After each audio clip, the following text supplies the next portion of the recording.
সাধু, এই কতদিন ধরে এই সাধুর বেশ নিয়ে ঘুরতেছেন? আমি তো প্রায় ৩-৩২ বছর ধরে সাধুর বেশ নিয়ে এই পৃথিবীর পথে পথে ঘুরতেছেন।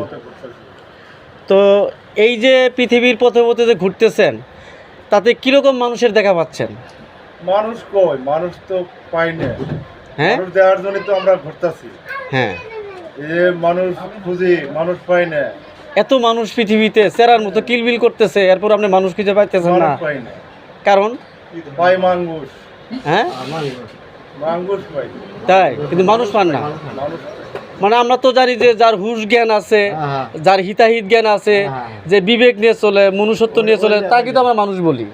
হ্যাঁ, এরকম মানুষের দেখা পান না। এরকম কোনো মানুষ আমি পাই না। তার কারণ সবাই পাই আমি আমার হুম, আমি আমার এই শ্রেণীর মানুষ। এই শ্রেণী মানুষ পাই। কি আমি মধ্যে দেখতেছি, আমি যদি অপরিচিত লোক যাই তাদের জিজ্ঞাসা করি, বাবাজি বাড়ি কই গো, বলবো যে বাবাজি আমি এসপি সাহেবের ভাতিজা।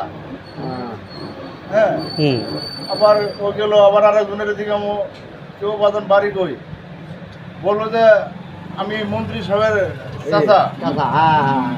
হ্যাঁ, হুম, আরেকজনের দিকে বাবাজি বাড়ি কই গো, বলে আমি অমুক ইউনিয়নের চেয়ারম্যান। আরেকজনের দিকে বাবাজি বাড়ি কই গো, বলে আমি অমুক গ্রামের নেতা। এই আমি শব্দের মধ্যে এই অহংকার। হুম, আবার হুম, আমার শব্দ মধ্যে হুম, পাইতাছি যে আমার 5 তলা বাড়ি, গাড়ি আছে, আমার এটা আছে, আমার এটা আছে, আমার ওইটা আছে। হ্যাঁ, এটা হলো আমার।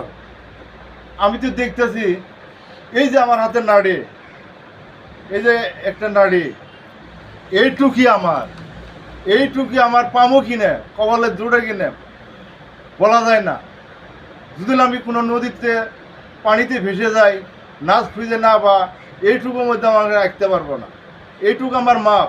এটা হচ্ছে সিনার উপরে যে মৃত্যুর পরে সিনার উপরে হাত আগে, এই কগ্নি এটার মাপ। এইটুকু আমার জায়গা। কেন আমি বলবো আমি আমার এটা আছে, আমার ওইটা আছে, ওটা তো যাবে না, আমার এইটুক যাবে।